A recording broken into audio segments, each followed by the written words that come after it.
ఒకటే మాట బ్రదర్, ఇవాళ ఎంత దారుణంగా ఉంది రేవంత్ రెడ్డి గారి పరిపాలనలో పరిస్థితి అంటే, పేర్లు చెప్పను ఆ ఎమ్మెల్యేలు కూడా ఇబ్బంది పడతారు. ఒక ఇద్దరు ఎమ్మెల్యేలు పార్టీ మారిన వాళ్ళకి వాళ్ళ నియోజకవర్గంలో డీఎస్పీలు ఫోన్ చేసి మీరు మారండి, మారకపోతే మీకు ప్రాణగండం ఉందని కొంతమందిని భయపెట్టారు. స్వయంగా పోలీస్ అధికారులు ఫోన్ చేసి వాళ్ళ భయభ్రాంతులకు గురి చేసే విధంగా చేస్తున్నారు. ఇవాళ బీజేపీ చేస్తేనేమో వాషింగ్ మెషిన్ అంటారు, పాపాలు చేసిన వాళ్ళు అందులో పోతే పాప ప్రక్షాళన జరిగి బయటకు వచ్చిందని మాట్లాడుతూ ఉన్నారని చెప్పి రేవంత్ రెడ్డి గారు కాంగ్రెస్ పార్టీ ఆక్రోశిస్తుంది. వేరే రాష్ట్రాల్లో బీజేపీ కాంగ్రెస్ ఎమ్మెల్యేలను తీసుకుంటే మర్డర్ ఆఫ్ డెమోక్రసీ అంటారు. కానీ మరి ఇక్కడ మీరు చేస్తున్నది ఏంటి అని వారిని అడిగితే సమాధానం రాదు. కానీ వారు చేస్తున్నది కూడా సేమ్ పని. ఏం చేస్తున్నారు? కొంతమంది మీద కేసులు, విజిలెన్స్ దాడులు.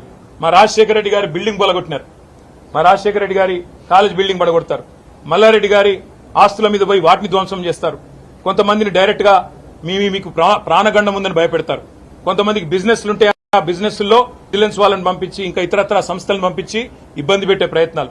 ఎవరన్నా నిర్మాణ రంగంలో ఉంటే వారిని జీఎంసీ ద్వారా హెచ్ఎండిఏ ద్వారా భయభ్రాంతులకు గురి చేయడం. ఇవాళ బడేబాయికి చోటాబాయికి పెద్ద తేడా ఏం లేదు.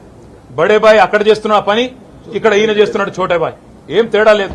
ఆయన తనకుండే అన్ని సంస్థలను వాడుతున్నాడు, బెదిరిస్తున్నాడు రాజకీయ పార్టీలను, వైరుపక్షాలను. ఈయన కూడా అదే పని చేస్తా ఉన్నాడు. మాకు పార్టీ మారిన ఎమ్మెల్యేల మీద సానుభూతి ఉంది, ఎందుకంటే వాళ్ళు రాజకీయంగా ఆత్మహత్య చేసుకున్నారు. వారిని నేను కాపాడలేను, ప్రజలు తప్పకుండా వారిని శిక్షిస్తారు ప్రజాక్షేత్రంలో.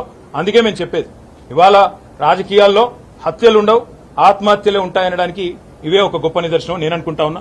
చాలా విషయాలు చెప్పాము, ఇంకా మిగతా విషయాలు చెప్తే మీరు ఇంకెక్కడికో వెళ్ళిపోతారు.